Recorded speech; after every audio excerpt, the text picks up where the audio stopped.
Bonjour à tous. Alors, on est de retour sur Top Solid. Aujourd'hui, on va aborder deux points essentiellement. Comment on fait un copier-coller et comment on va chercher dans un autre design une autre pièce, inclure un élément, un caisson et comment le positionner. On va aussi poser un plan de travail sur nos caissons parce qu'on en a besoin. Et enfin, venir positionner nos éléments hauts. Alors, pour ce faire, il faut aller chercher votre caisson 1200. Alors moi, petite précision, j'ai simplement redessiné un caisson tout à fait ordinaire. J'ai mis qu'une seule porte pour gagner un petit peu de temps. Vous devez avoir votre caisson normal avec ses deux portes, son tiroir et son dessous qui remonte avec la plinthe en dessous. Alors, soi-disant, c'est exactement la même manip. Donc vous ouvrez votre design et vous allez chercher dans l'édition copier-coller. Voilà, donc on vous demande ce que vous voulez copier-coller. Donc vous allez chercher tac, tout votre caisson. Le repère de référence, celui-là. Et le point de référence d'où vous voulez partir. Donc on va choisir ici et on va l'amener ici. Voilà. Donc simplement, je suis venu prendre mon caisson, on en met un autre. Alors je suis toujours dans le mode coller, j'en rajoute un. Voilà. Et c'est tout. Donc là j'ai mes trois caissons. Maintenant je vais vouloir aller en chercher un autre. Donc je vais aller dans assemblage. Et je vais aller chercher inclure ensemble pièces. Alors on va voir ce que ça fait pour mon caisson de 400. Là pour l'instant je fais juste parcourir. Donc moi je l'ai appelé caisson 400. C'est l'envers moi. Ok. Et là il ne veut pas. Donc la petite astuce c'est de faire inclusion partielle. Faites parcourir. Vous ouvrez votre caisson 400. Voilà. Donc ça me l'ouvre à côté, c'est parfait. Et en fait, je vais choisir tout le caisson. Donc d'une inclusion partielle, en fait, j'en fais une inclusion totale. Donc je vais chercher ça. Voilà. Et ça me l'a emmené ici. Donc là, j'agrandis. Alors je le pose ici. Voilà. Et vous allez voir que là, maintenant, je vais pouvoir le positionner. Donc là, je suis comme ça, donc là il est pas du tout au bon endroit, que ce soit en X, en Y ou en Z. Donc là on va le positionner. Ce qu'on va faire, c'est qu'on va d'abord venir mettre cette joue là contre cette joue là. Donc la géométrie d'origine, c'est celle-là. Donc je viens chercher ça, et la géométrie de destination, donc là je fais pivoter l'ensemble, je viens chercher cette joue là. Voilà, donc là ils sont joue contre joue, mais ils sont pas alignés. Donc je vais l'aligner, hop, d'abord derrière. Donc je viens chercher, alors j'ai pas fini, je mets OK. Je viens chercher la géométrie d'origine, donc celle-là, ce champ-là par exemple, et je dis que ce champ-là, je veux qu'il soit sur le même plan que celui-là. Voilà, ça me les a alignés. Alors il reste un paramètre, vous voyez, là, quand j'approche, je suis décalé ici. Donc là je termine, je mets OK. La géométrie d'origine, donc ce dessus-là, je veux qu'il soit sur le même plan que ce dessus-là. Et voilà. Et c'est tout. C'est aussi simple que ça. Alors c'est un petit peu de manip, mais là tous les caissons sont alignés. Stop. Pas de propagation. Et alors là pour l'instant j'en ai terminé avec ça. Je vais aller chercher maintenant dessiner un rectangle. Alors là je vais vouloir mettre mon plan de travail. Donc là je suis sur ce repère là. Et mon plan de travail, il est hop, ici. Donc je viens chercher mon repère.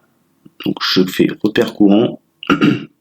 Et comme repère courant, je veux être ici. Pardon. Donc là, je vais simplement dessiner un grand rectangle que je vais extruder. Alors, pour ce faire, je sais que d'un point de vue positionnement, mon plan de travail, là, il démarre ici. Là, ici, là, il y a le mur. Derrière, il y a le mur aussi. Et là, il vient déborder. Alors, je vais le faire déborder de 10 mm vers la droite. Et devant, là, je vais le faire déborder de 20 plus 10. Alors, 20, en fait, j'arrondis l'épaisseur de ma porte. 19, 20 plus 10. Donc, 30 dans ce sens-là. Donc, pour ce faire, je vais me créer un point. Point. Allez.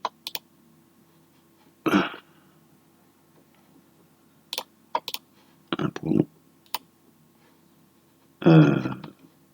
Pourquoi ça ne veut pas s'afficher? Ah.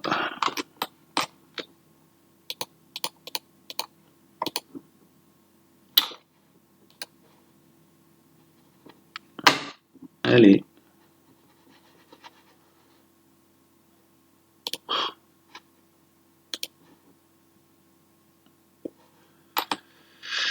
Ouais.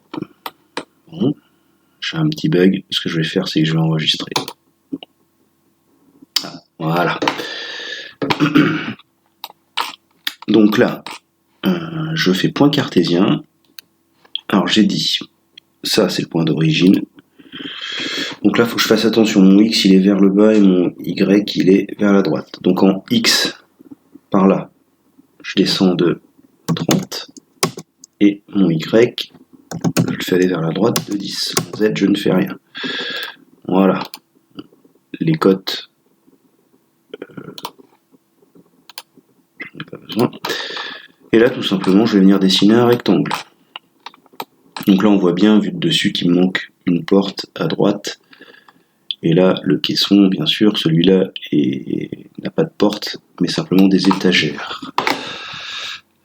Donc, hop, rectangulaire. Je viens choisir ce point-là, celui que je viens de créer, et je vais chercher celui-là, dans l'angle, voilà. Et là, j'ai l'encombrement de mon plan de travail. Je n'ai plus qu'à l'extruder. Donc, je sélectionne ça, je vais extruder, je sélectionne ça, hop, donc vers le haut, donc cliquez n'importe où, vers le haut, et c'est après que vous venez rentrer votre cote. Ah, j'ai fait une bêtise, pardon. Élément à modifier. Tac. Donc le plan de travail, c'est du 38. Je fais OK, et voilà. Mon plan de travail est bien sur mon ensemble, comme je le souhaite. Voilà, je vais réenregistrer. Pensez bien enregistrer vous aussi de temps en temps. Donc là, on a tous les éléments bas et le plan de travail. C'est ce qu'on avait comme résultat à la fin de la première journée de pause. Alors maintenant, je vais vouloir de la même manière aller inclure mes éléments hauts, mes caissons Tetris. Donc là, je vais dans Assemblage et je vais faire inclure pièces ensemble. Je vais parcourir. Donc vous, c'est en fonction de comment vous les avez nommés. Moi, ils sont ici T, L, N.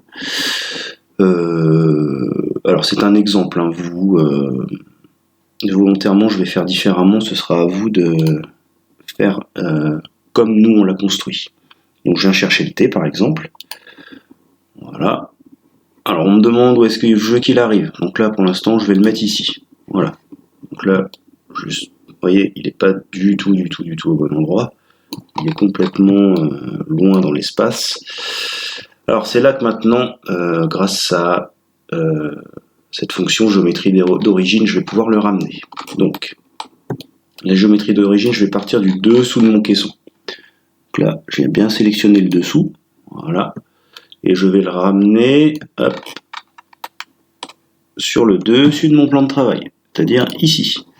Voilà. Donc déjà, ça va beaucoup mieux.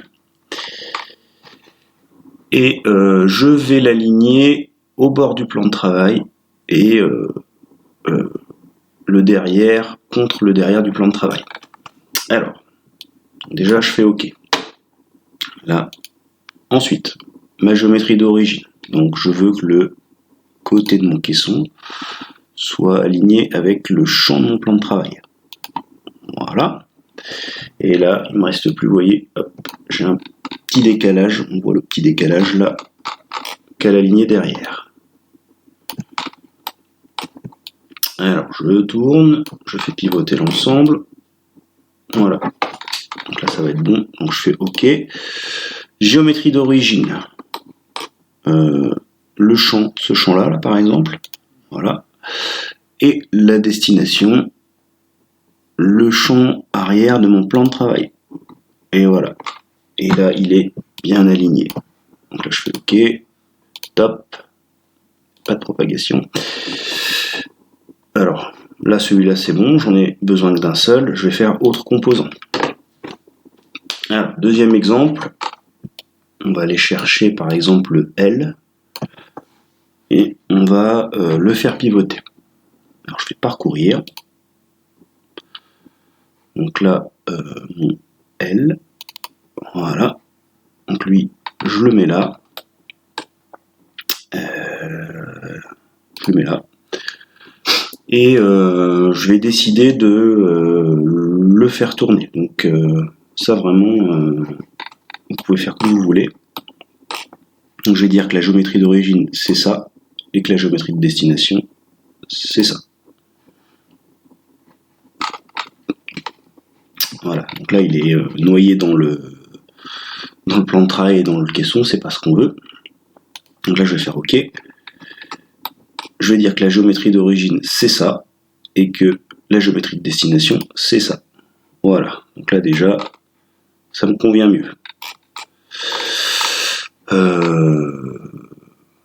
Donc je vais le laisser comme ça, moi. Vous le mettrez comme nous on l'a posé.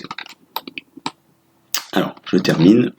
Je vais faire OK et je vais aligner par devant ce champ-là avec ce champ-là. Voilà. Voilà. Et là, tout simplement, j'ai fait ça. Donc je vais quand même faire un dernier exemple. Alors, je vais aller chercher un autre T. Alors attendez, je suis con. 1, 2, 3. Ouais, c'est ça. C'est ça. Je vais mettre un autre T ici. Alors, OK. Stop. Pas de propagation. Un autre composant. Parcourir. Et je vais aller chercher un autre T. Voilà. Donc là, je le mets là. Et alors, je vais le mettre. Vous voyez là, il est encore complètement dans l'espace. Je vais venir l'inclure ici. Donc là, je fais la géométrie d'origine, le dessous du T, et je vais venir le mettre ici. Donc là, ça se chevauche, c'est pas ce que je veux. Je vais venir, alors je fais OK, mettre ce champ-là, cette face-là contre cette face-là. Voilà. Et je vais venir mettre, je fais OK, ce champ-là contre ce champ-là. Et là, ça s'aligne, ça s'emboîte bien. Donc, notre Tetris est bien respecté. Voilà. Donc, vous voyez que grâce à ces fonctions-là, OK, stop, pas de propagation. Je reviens sur ce mode-là. Vous voyez que grâce à ces fonctions copier-coller et inclure ensemble pièces, vous pouvez assembler des éléments les uns aux autres, les tourner, les modifier. Vous pouvez rajouter d'autres éléments, venir redessiner. Voilà. Donc Ça vous fait bien une vue d'ensemble de ce que vous avez réalisé. Et après, à vous de faire les plans dans le détail. Voilà, merci d'avoir regardé cette vidéo. À bientôt.